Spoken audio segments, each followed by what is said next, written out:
নমস্কার বন্ধুরা, তোমরা এখন দেখছো তোমাদের প্রিয় ইউটিউব চ্যানেল ও Facebook page digi Shubho tips.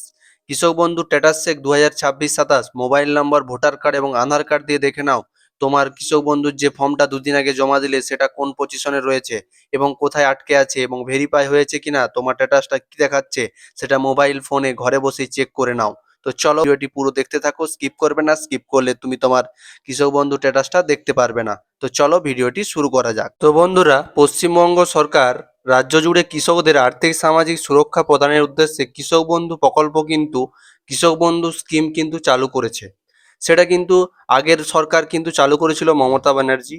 তিনি কিন্তু কৃষক বন্ধু প্রকল্প তিনি চালু করেছিলেন এবং এই প্রকল্পের আওতায় কিন্তু নথিভুক্ত কৃষকদের বছরে প্রায় 10,000 টাকা এবং সর্বনিম্ন কৃষকদের 4,000 টাকা কিন্তু দেওয়া হতো। সেই প্রকল্পটি কিন্তু এই বর্তমান সরকারের আমলেও কিন্তু বন্ধ হচ্ছে না, সেই প্রকল্পটাও কিন্তু চালু থাকছে এবং সেই প্রকল্পেতেও কিন্তু বছরে প্রায় 10,000 টাকা এবং সর্বনিম্ন কৃষকদের জন্য 4,000 টাকা সেরকমই কিন্তু রয়েছে। কিছুদিন আগে আমরা 30শে আগস্ট পর্যন্ত ভেরিফিকেশনের লাস্ট ডেট ছিল এবং আমরা কৃষক বন্ধু যারা পেতাম তারা কিন্তু অলরেডি সবাই ভেরিফিকেশন করে কৃষক বন্ধুর জন্য কিছু নাম অনুমোদন করে নিয়েছি।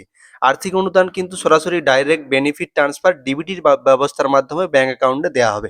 যারা এখনো ডিবিটি লিঙ্ক করনি তাদের ক্ষেত্রে বলবো ডিবিটি লিঙ্ক করে নিতে হবে, কেননা সব কিছু প্রকল্পই কিন্তু ডিবিটির মাধ্যমে টাকা আসবে।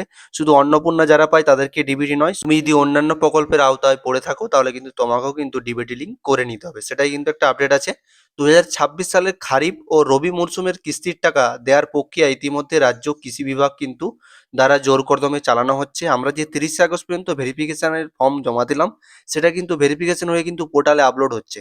নতুনভাবে কিন্তু পোর্টাল চেঞ্জ হয়ে গেছে এবং পোর্টালে আপলোড প্রক্রিয়া কিন্তু শুরু হয়ে গেছে এবং খারিফ মৌসুমের টাকা কিন্তু বা রবি মৌসুমের টাকা কিন্তু এবারে আসতে চলেছে কিছুদিনের মধ্যেই। সবকিছু জোর কদমে কাজ চালানো কমপ্লিট হয়ে গেলেই কিন্তু টাকা পরবর্তী ধাপে ধাপে আসতে চলেছে কৃষকদের অ্যাকাউন্টে। তো বন্ধু, প্রকল্পের সুফল অনুদানের পরিমাণটা তোমাদের সাথে একবার বলে দেবো। সর্বোচ্চ অনুদান 1 একর বা তার বেশি জমি হলে বছরে কিন্তু 10,000 টাকা, খারিফ মৌসুমে 5,000 এবং রবি মৌসুমে 5,000 করে কিন্তু বছরে 10,000 টাকা কিন্তু আগের সরকারও দিত এবং বর্তমান সরকারও দেবে।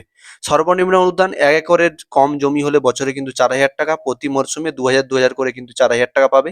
এবং কৃষক বন্ধু মৃত্যুজনিত সাহায্য, 18 থেকে 60 বছর বয়সের মধ্যে কোনো কৃষকের যদি স্বাভাবিক বা দুর্ঘটনাজনিত যদি মৃত্যু হলে পরিবারকে কিন্তু এককালীন 2 লক্ষ টাকা করে আর্থিক সাহায্য দেওয়া হবে।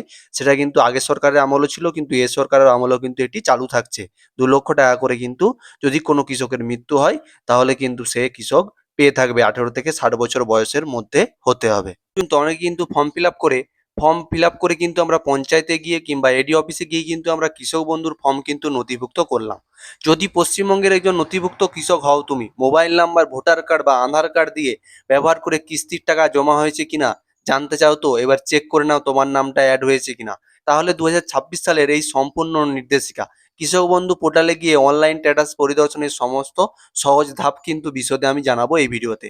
তো আমরা কি করব, স্ট্যাটাস চেক করার জন্য এবং আমার নাম নথিভুক্ত হয়েছে কিনা দেখার জন্য কি করব, কৃষক বন্ধু পোর্টালে কিন্তু আমরা লগ ইন করে ক্রোম ব্রাউজারে ওপেন করে নেবো। তো চলো তোমাদেরকে এ টু জেড দেখিয়ে দেবো তোমরা কিভাবে তোমাদের নামটি চেক করে নেবে এবং তোমাদের স্ট্যাটাসটি কি দেখাচ্ছে। তো চলো মোবাইল স্ক্রিনে যাওয়া যাক। তো বন্ধুরা, আমরা মোবাইল স্ক্রিনে চলে এসেছি। মোবাইল স্ক্রিনে আসার পর কৃষক বন্ধুর নথিভুক্ত কৃষকের তথ্য এবং স্ট্যাটাস চেক করার জন্য আমাদেরকে কি করতে হবে না, ক্রোম ব্রাউজারটি আমাদেরকে ওপেন করে নিতে হবে। এখানে ওপেন করে নেওয়ার পর এখানে সার্চ বারে লিখতে হবে কৃষক বন্ধু, লিখে এখানে সার্চ করব। কৃষক বন্ধু লিখে সার্চ করার পর দেখতে পাচ্ছ তোমরা এখানে কৃষক বন্ধুর ওয়েবসাইট কিন্তু খুলে গেছে। কৃষক বন্ধু WB গভিং কৃষক বন্ধু এই যে ওয়েবসাইটটা রয়েছে এইটাতে আমরা ক্লিক করে নেব। ক্লিক করে নিলে কিন্তু একটা নতুন কিন্তু ইন্টারফেস এখানে শো করবে। তো দেখতে পাচ্ছ কৃষক বন্ধুর পোর্টালটা কিন্তু চেঞ্জ হয়ে গিয়েছে। এখন বর্তমান সরকার কিন্তু পোর্টালটা পুরো চেঞ্জ করে দিয়েছে। কৃষক বন্ধু সম্পর্কিত তথ্য প্রথমে রয়েছে, তারপর দেখতে হবে নথিভুক্ত কৃষকের তথ্য, তারপরে কৃষি বিভাগ, এ টু জেড কিন্তু অপশন কিন্তু অনেকগুলো রয়েছে। আমরা এখানে চলে আসব নথিভুক্ত কৃষকের তথ্য। এই নথিভুক্ত কৃষকের তথ্যতে আমরা ক্লিক করব। ক্লিক করার পর দেখতে পাবে তোমরা এখানে সিলেক্ট অপশন, এটাতে ক্লিক করব। ক্লিক করলে কিন্তু দেখতে পাবে voter card, Aadhaar card, bank account, কেবিআইডি, মোবাইল এবং একোলেমেন্ট নাম্বার, মানে তুমি এই যে কোনো একটা দিয়ে কিন্তু তোমার আইডিটা এবং তোমার নথিভুক্ত কৃষকের তথ্যটা কিন্তু তুমি চেক করতে পারবে। তার জন্য কি করব, আমরা ভোটার কার্ড নাম্বারটা দিয়ে আমি দেখব।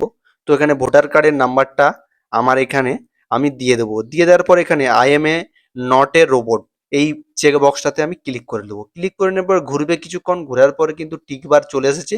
এখানে সার্চ অপশানে আমি ক্লিক করব। সার্চ অপশানে ক্লিক করলে কিন্তু তোমার পুরো তথ্যটা এখানে শো করবে। দেখতে পাচ্ছ এখানে কেবি আইডি, কৃষক বন্ধু আইডিটা আমরা খুঁজছিলাম, এখান থেকে কিন্তু কৃষক বন্ধু আইডি পাওয়া যাবে। তারপর দেখছি আধার কার্ড, আমার নাম চলে এসেছে। তারপরে দেখতে পাচ্ছ আমার এখানে গ্রাম পঞ্চায়েত, এবং কিন্তু জমির পরিমাণ আগে যেরকম স্ট্যাটাসটা দেখাতো, তো সেরকম কিন্তু এখানে দেখাচ্ছে না, স্ট্যাটাসে কিন্তু পরিবর্তন হয়েছে। তো এখানে আমার নামটা হয়তো, আমি যে ফর্মটা জমা দিয়েছি সেখানে হয়তো এই এন্ট্রির প্রক্রিয়া এখনো শুরু হয়নি, এবং এন্ট্রি প্রক্রিয়া শুরু হলে কিন্তু জমির পরিমাণ এবং অ্যাক্টিভ স্ট্যাটাস এখানে কিন্তু সাইডে কর্নারে কিন্তু শো করবে। তো আমি তোমাদেরকে বলে দেবো যে কোন স্ট্যাটাসের কোন বিবরণ, সেটা কিন্তু আমি তোমাদেরকে এই ভিডিওতেই বলে দেবো। তো পুরো ভিডিওটি দেখতে থাকবে মনোযোগ সহকারে। আর কিছুদিন পরে কিন্তু আসতে চলেছে, এবং কোন পেমেন্ট স্ট্যাটাসের বিভিন্ন স্টেজ এবং আসল অর্থ কি সেটা কিন্তু তোমাদেরকে বলে দেবো। এবং ওই কর্নারে যে দেখালাম না, ওই কর্নারে কিন্তু শো করবে এই স্ট্যাটাসের কোন অর্থ এবং কোন স্ট্যাটাসটি তোমার দেখাচ্ছে। তখন কিন্তু পরে কিন্তু স্ট্যাটাসটা দেখলে তোমার বুঝতে সুবিধা হবে। হয়তো অ্যাপ্রুভ, অ্যাপ্রুভ মানে হচ্ছে তোমার আবেদনটি কৃষি আধিকারিক দ্বারা অনুমোদিত হয়েছে এবং কিস্তির জন্য নির্বাচিত হয়েছে। প্রথম কিস্তির জন্য দুটো কিস্তি রয়েছে, তার মধ্যে প্রথম কিস্তি এবং দ্বিতীয় কিস্তি 5,000 যদি তোমার এক একরের বেশি থাকে, আর যদি এক একরের কম থাকে তাহলে 2,000, 4,000 টাকা। আগের সরকারের মতনই কিন্তু এই সরকারও এরকম ভাবে টাকা দিতে চলেছে। আর অ্যাকাউন্ট ভ্যালিডেশন, এই তোমার দেওয়া ব্যাংক অ্যাকাউন্টের তথ্য এনপিসিআই দ্বারা কিন্তু যাচাই করা হচ্ছে। অ্যাকাউন্ট ভ্যালিডেশন অর্থ থাকলে, লেখার অর্থ থাকলে কিন্তু এটা তোমার দেওয়া ব্যাংক অ্যাকাউন্টের তথ্য কিন্তু এনপিসিআই দ্বারা যাচাই করা হচ্ছে। 3 নম্বর স্ট্যাটাসটা দেখাবে ডিডিপি আপলোডেড, অর্থাৎ রাজ্য ফান্ড থেকে টাকা ছাড়ার জন্য ব্যাংক তালিকার ডেটা আপলোড করা হয়েছে নথিভুক্ত কৃষকের, সেটা কিন্তু ডিডিপি আপলোডেড দেখাবে 3 নম্বর অপশানে। তারপরে দেখতে পাবে সাকসেস, মানে ব্যাংক অ্যাকাউন্টে সফলভাবে টাকা জমা হয়ে গিয়েছে।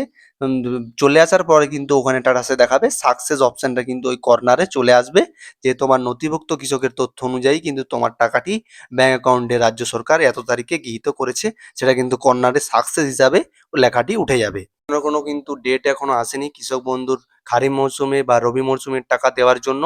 তো পরবর্তীকালে ডেট আসলে অবশ্যই ভিডিওর মাধ্যমে জানিয়ে দেবো, সবার প্রথম আমি ভিডিওর মাধ্যমে আপলোড করে জানিয়ে দেবো।